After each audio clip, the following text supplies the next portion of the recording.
बहुत सारे ਵੀਰਾਂ ਭੈਣਾਂ ਦਾ ਸਵਾਲ ਹੁੰਦਾ ਹੈ ਕਿ ਅਸੀਂ ਘਰਾਂ ਦੇ ਵਿੱਚ ਅਖੰਡ ਪਾਠ ਸਾਹਿਬ ਰਖਵਾਈਏ ਜਾਂ ਸਹਿਜ ਪਾਠ ਰਖਵਾਈਏ, ਕਿਸ ਦਾ ਸਾਨੂੰ ਜ਼ਿਆਦਾ ਲਾਭ ਮਿਲੇਗਾ। ਅਖੰਡ ਪਾਠ ਸਾਹਿਬ ਜਾਂ ਸਹਿਜ ਪਾਠ, ਇਹਦੇ ਨਾਲ ਬਹੁਤ ਸਾਰੇ ਵਹਿਮ ਭਰਮ ਜਿਹੜੇ ਨੇ ਉਹ ਵੀ ਜੁੜੇ ਹੋਏ ਨੇ। ਆਪਾਂ ਇੱਕ ਇੱਕ ਗੱਲ ਦੀ ਵਿਚਾਰ ਕਰਾਂਗੇ ਵੀ ਸਹਿਜ ਪਾਠ ਕੀ ਹੁੰਦਾ ਹੈ, ਅਖੰਡ ਪਾਠ ਸਾਹਿਬ ਕੀ ਹੁੰਦਾ ਹੈ, ਕਿ ਸਾਰੇ ਜਣੇ ਰਲ ਕੇ ਇੱਕ ਅਖੰਡ ਪਾਠ ਸਾਹਿਬ ਰਖਵਾ ਸਕਦੇ ਨੇ ਜਾਂ ਫਿਰ ਇੱਕ ਜਗ੍ਹਾ ਦੇ ਉੱਤੇ ਬਹੁਤ ਸਾਰੇ ਅਖੰਡ ਪਾਠ ਜ਼ਿਆਦਾ ਗਿਣਤੀ ਦੇ ਵਿੱਚ ਰੱਖ ਸਕਦੇ ਹਾਂ ਜਾਂ ਨਹੀਂ ਰੱਖ ਸਕਦੇ। ਇਹਨਾਂ ਸਾਰੇ ਸਵਾਲਾਂ ਦਾ ਆਪਾਂ ਜਵਾਬ ਗੁਰਮਤਿ ਅਨੁਸਾਰ ਲੱਭਣ ਦੀ ਕੋਸ਼ਿਸ਼ ਕਰਾਂਗੇ। ਜਿਹੜੇ ਵੀਰ ਭੈਣ ਇਸ ਚੈਨਲ ਬ੍ਰਹਮ ਜੀ ਉਹ ਕਿਰਪਾ ਕਰਕੇ ਚੈਨਲ ਨੂੰ ਸਬਸਕ੍ਰਾਈਬ ਕਰ ਲੈਣ, ਬੈਲ ਆਈਕਨ ਦਾ ਬਟਨ ਦਬਾ ਦੇਣ ਤਾਂ ਜੋ ਹਰ ਵੀਡੀਓ ਆਪ ਜੀ ਤੱਕ ਪਹੁੰਚਦੀ ਕਰ ਸਕੇ। ਆਓ ਇਹਨਾਂ ਸਵਾਲਾਂ ਦੇ ਜਵਾਬ ਗੁਰਮਤਿ ਵਿੱਚੋਂ ਲੱਭਣ ਦੀ ਕੋਸ਼ਿਸ਼ ਕਰੀਏ। ਜਿੱਥੋਂ ਤੱਕ ਅਖੰਡ ਪਾਠ ਸਾਹਿਬ ਦੀ ਗੱਲ ਹੈ, ਰਹਿਤ ਮਰਿਆਦਾ ਦੇ ਪੰਨਾ 17 ਦੇ ਉੱਤੇ ਲਿਖਿਆ ਹੋਇਆ ਹੈ, ਅਖੰਡ ਪਾਠ ਕਿਸੇ ਭੀੜ ਜਾਂ ਉਤਸ਼ਾਹ ਵੇਲੇ ਕੀਤਾ ਜਾਂਦਾ ਹੈ। ਇਹ ਤਕਰੀਬਨ 48 ਘੰਟੇ ਵਿੱਚ ਸੰਪੂਰਨ ਕੀਤਾ ਜਾਂਦਾ ਹੈ। ਇਸ ਵਿੱਚ ਪਾਠ ਲਗਾਤਾਰ ਬਿਨਾਂ ਰੋਕੇ ਤੇ ਕੀਤਾ ਜਾਂਦਾ ਹੈ। ਪਾਠ ਸਾਫ਼ ਤੇ ਸ਼ੁੱਧ ਹੋਵੇ, ਬਹੁਤ ਤੇਜ਼ ਪੜ੍ਹਨਾ ਜਿਸ ਤੋਂ ਸੁਣਨ ਵਾਲਾ ਕੁਝ ਪ੍ਰਾਪਤ ਨਾ ਕਰ ਸਕੇ, ਸਮਝ ਨਾ ਸਕੇ। ਸ਼ੁੱਧ ਤੇ ਸਪਸ਼ਟ ਕਰਨਾ ਚਾਹੀਦਾ ਹੈ, ਭਾਵੇਂ ਕੁਝ ਸਮਾਂ ਵੱਧ ਵੀ ਲੱਗ ਜਾਏ। ਦੂਜੀ ਗੱਲ ਇਹ ਲਿਖੀ ਆ, ਅਖੰਡ ਪਾਠ ਜਿਸ ਪਰਿਵਾਰ ਜਾਂ ਸੰਗਤ ਨੇ ਕਰਨਾ ਹੈ ਉਹ ਆਪ ਕਰੇ, ਟੱਬਰ ਦੇ ਜੀ ਰਲ ਕੇ ਕਰਨ। ਪਾਠੀਆਂ ਦੀ ਗਿਣਤੀ ਕੋਈ ਮੁਕਰਰ ਨਹੀਂ ਹੈ। ਜੇ ਕੋਈ ਆਦਮੀ ਆਪ ਪਾਠ ਨਹੀਂ ਕਰ ਸਕਦਾ, ਉਹ ਕਿਸੇ ਚੰਗੇ ਪਾਠੀ ਕੋਲੋਂ ਪਾਠ ਸੁਣ ਲਵੇ। ਕੇਵਲ ਪਾਠੀ ਆਪ ਪਾਠ ਕਰੀ ਜਾਵੇ, ਕੋਈ ਉਸ ਨੂੰ ਨਾ ਸੁਣੇ, ਇਹ ਨਹੀਂ ਹੋਣਾ ਚਾਹੀਦਾ। ਪਾਠੀ ਦੀ ਯੋਗ ਸ਼ਕਤ, ਭੋਜਨ ਅਤੇ ਕੱਪੜਿਆਂ ਦੇ ਨਾਲ ਸੇਵਾ ਕੀ ਚਾਹੀਦੀ ਹੈ। ਇਹ ਅਖੰਡ ਪਾਠ ਸਾਹਿਬ ਦੇ ਵਿੱਚ ਲਿਖਿਆ ਹੋਇਆ ਹੈ। ਜਿੱਥੋਂ ਤੱਕ ਸਹਿਜ ਪਾਠ ਦੀ ਗੱਲ ਹੈ, ਅਕਾਲ ਤਖਤ ਸਾਹਿਬ ਵੱਲੋਂ ਛਾਪੀ ਹੋਈ ਰਹਿਤ ਮਰਿਆਦਾ ਦੇ ਪੰਨਾ 16 ਦੇ ਉੱਤੇ ਲਿਖਿਆ ਹੈ ਕਿ ਹਰ ਇੱਕ ਜੀਵ ਨੂੰ ਆਪਣੇ ਘਰ ਦੇ ਵਿੱਚ ਸ੍ਰੀ ਗੁਰੂ ਗ੍ਰੰਥ ਸਾਹਿਬ ਜੀ ਦਾ ਪ੍ਰਕਾਸ਼ ਵੱਖਰਾ ਕਰਕੇ ਨਿਵੇਕਲੇ ਸਥਾਨ ਦੇ ਉੱਤੇ ਆਪਣਾ ਸਹਿਜ ਪਾਠ ਜਾਰੀ ਰੱਖਣਾ ਚਾਹੀਦਾ ਹੈ। ਜਿਹੜਾ ਵੀ ਕੋਈ ਗੁਰਮੁਖ ਪਿਆਰਾ ਗੁਰਮੁਖੀ ਪੜ੍ਹ ਲੈਂਦਾ ਹੋਵੇ ਉਹ ਪਾਠ ਕਰ ਸਕਦਾ ਹੈ। ਹਰ ਇੱਕ ਸਿੱਖ ਅੰਮ੍ਰਿਤ ਵੇਲੇ ਹੁਕਮਨਾਮਾ ਲੈਣ ਤੋਂ ਬਾਅਦ ਪ੍ਰਸ਼ਾਦਾ ਆਦਿ ਛਕ ਕੇ ਆਪਣਾ ਸਹਿਜ ਪਾਠ ਲਗਾਤਾਰ ਹੀ ਜਾਰੀ ਰੱਖੇ ਅਤੇ ਇਹ ਸਹਿਜ ਪਾਠ 2 ਮਹੀਨੇ 4 ਮਹੀਨੇ ਕੋਈ ਵੀ ਸਮਾਂ ਮੁਕਰਰ ਨਹੀਂ, ਜਦੋਂ ਸੰਪੂਰਨ ਹੋ ਜਾਵੇ ਤੇ ਭੋਗ ਪਾ ਦਿੱਤਾ ਜਾਵੇ। ਸਹਿਜ ਪਾਠ ਜਿਹਦਾ ਮਤਲਬ ਹੈ ਸਹਿਜੇ ਸਹਿਜੇ ਕਰਨਾ, ਜਾਂ ਇਸ ਨੂੰ ਸਧਾਰਨ ਪਾਠ ਵੀ ਆਖਿਆ ਜਾਂਦਾ ਹੈ। ਸਭ ਤੋਂ ਪਹਿਲਾਂ ਸਹਿਜ ਪਾਠ ਜਿਹੜੇ ਨੇ ਉਹੀ ਕੀਤੇ ਜਾਂਦੇ ਸਨ। ਅਖੰਡ ਪਾਠ ਸਾਹਿਬ ਬਾਰੇ ਇਹ ਵੀ ਗੱਲ ਪ੍ਰਚਲਿਤ ਹੈ ਕਿ ਬਹੁਤੇ ਸੱਜਣ ਉੱਘੇ ਸਥਾਨਾਂ ਦੇ ਉੱਤੇ ਆਪਣਾ ਅਖੰਡ ਪਾਠ ਸਾਹਿਬ ਬੁੱਕ ਕਰਵਾ ਲੈਂਦੇ ਹਨ। ਉਹਨਾਂ ਦਾ ਅਖੰਡ ਪਾਠ ਸਾਹਿਬ ਹੋ ਜਾਂਦਾ ਹੈ ਤੇ ਡਾਕ ਰਾਹੀਂ ਹੁਕਮਨਾਮੇ ਜਿਹੜੇ ਨੇ ਉਹ ਭੇਜ ਦਿੱਤੇ ਜਾਂਦੇ ਨੇ। ਪਰ ਇਹ ਗੱਲ ਜਿਹੜੀ ਹੈ ਉਹ ਪ੍ਰਵਾਨ ਨਹੀਂ ਹੈ।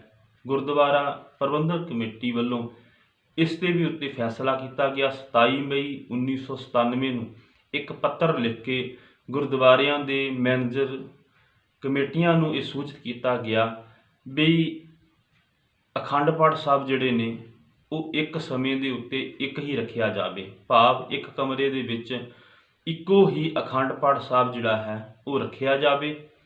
ਜੇਕਰ ਬਹੁਤੇ ਅਖੰਡ ਪਾਠ ਸਾਹਿਬ ਰੱਖਣੇ ਨੇ ਤੇ ਉਹਨਾਂ ਵਾਸਤੇ ਵੱਖਰੇ ਵੱਖਰੇ ਕਮਰੇ ਹੋਣੇ ਚਾਹੀਦੇ ਨੇ, ਜਾਂ ਜੇ ਵੱਡੇ ਕਮਰੇ ਨੇ ਤੇ ਉਹਨਾਂ ਦੇ ਵਿੱਚ ਕੈਬਨ ਬਣਾ ਕਰਕੇ ਤੇ ਵੱਖਰੇ ਵੱਖਰੇ ਅਖੰਡ ਪਾਠ ਸਾਹਿਬ ਜਿਹੜੇ ਨੇ ਉਹ ਰੱਖੇ ਜਾਵਣ।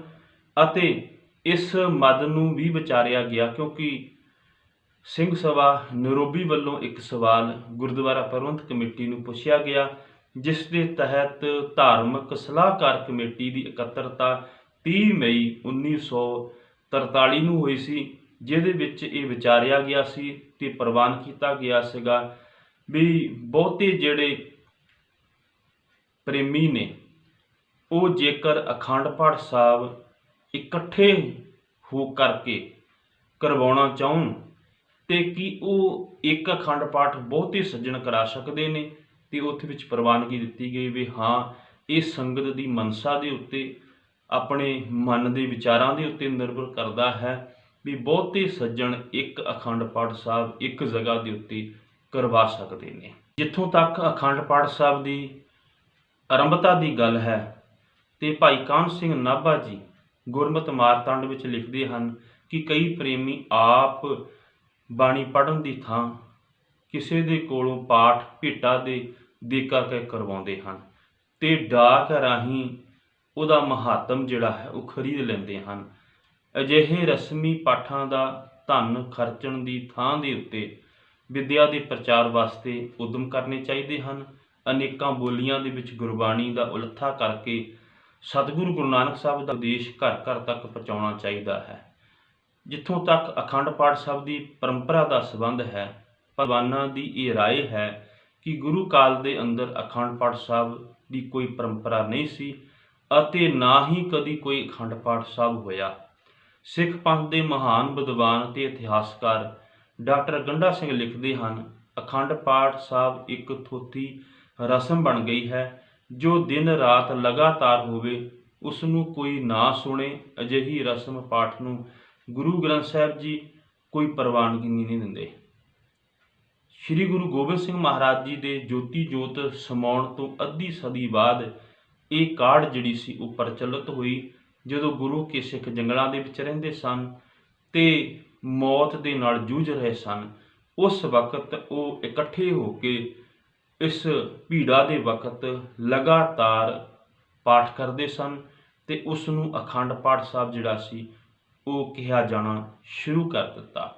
ਇਸ ਸੰਬੰਧ ਵਿੱਚ ਡਾਕਟਰ ਮਾਨ ਸਿੰਘ ਨਿਰੰਕਾਰੀ ਉਹ ਵੀ ਲਿਖਦੇ ਨੇ ਵੀ ਅਖੰਡ ਪਾਠ ਸਾਹਿਬ ਦੀ ਜਿਹੜੀ ਪਰੰਪਰਾ ਹੈ ਇਹ ਨਿਰਮਲਿਆਂ ਵੱਲੋਂ ਗੁਰੂ ਘਰਾਂ ਦੇ ਵਿੱਚ ਕੀਤੀ ਗਈ, ਕਿਉਂਕਿ ਹਿੰਦੂ ਧਰਮ ਦੇ ਅੰਦਰ ਇਹੋ ਜਿਹੇ ਰਸਮ ਰਿਵਾਜ ਪ੍ਰਚਲਿਤ ਸਨ, ਇਹੋ ਜਿਹੇ ਧਰਮ ਗ੍ਰੰਥਾਂ ਦੇ ਪਾਠ ਕਰਵਾਏ ਜਾਂਦੇ ਸਨ ਤੇ ਉਹਨਾਂ ਨਿਰਮਲਿਆਂ ਨੇ ਗੁਰੂ ਘਰਾਂ ਦੇ ਅੰਦਰ ਵੀ ਇਹ ਅਖੰਡ ਪਾਠ ਸਾਹਿਬ ਲਗਾਤਾਰ ਪਾਠ ਕਰਨ ਦੀ ਪਰੰਪਰਾ ਜਿਹੜੀ ਸੀ ਉਹ ਆਰੰਭ ਕਰ ਦਿੱਤੀ ਗਈ।